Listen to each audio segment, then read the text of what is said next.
Hawkers মার্কেটে দিনের আলোয় মদ এবং জুয়ার ঠেক, প্রতিবাদ করায় বেধড়ক মার ব্যবসায়ীকে। ঘটনাটি ঘটেছে আরামবাগ বাস স্ট্যান্ডের হকার্স মার্কেটে।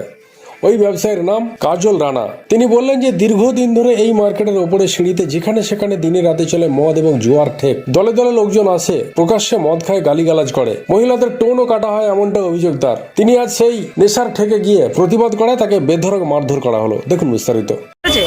ঘটনা হচ্ছে আমার এই আরামবাগ হকার্স কর্নারে দুতলায় দোকান। আচ্ছা, তা আমি ওপরে কম্পিটিশনে পেচ্ছাপখানার কোনো ব্যবস্থা নাই। আমি আমাদের তিনতলার ছাদে উঠে যে পেচ্ছাপ বসে নেমে আসছি, দেখি না ও একাই ছিল, গ্যাঁজা খাচ্ছে খাচ্ছে। আমাকে বলছে তুমি ওপরে পেচ্ছাপ বসলে। আমি যে কেন কী হয়েছে? বলছে পেচ্ছাপ বসলে যদি তাহলে আমি যে তোরা এখানে যে গ্যাঁজা খাচ্ছিস মদ খাচ্ছিস তার বেলা কিছু নাই। বলছে আমরা বেশ করবো, খাবো মদ খাবো, গ্যাঁজা খাবো, তোমার কী আছে? তোমার কী আছে? তাহলে আমি পেচ্ছাপ বসতে গেছি ওপরে, তোরও কী আছে? এই নিয়ে দু কথা হতে হতে ও আমাকে ধরে মারতে এইসব মারধর করে আমাকে এই অবস্থা করেছে। চশমা ভেঙে দিচ্ছে, তার চশমাটা পুরো ভেঙে আছে, হয়ে গেছে।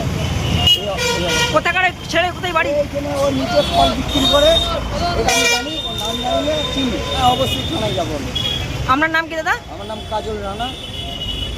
কিসের দোকান আছে আপনার? আমার ছবি স্টুডিওর দোকান আছে। কোথায় স্টুডিওর দোকানটা কোথায়? দুতলায়। এটা কি হকার্স কর্নার? হ্যাঁ, এটা হকার্স কর্নার।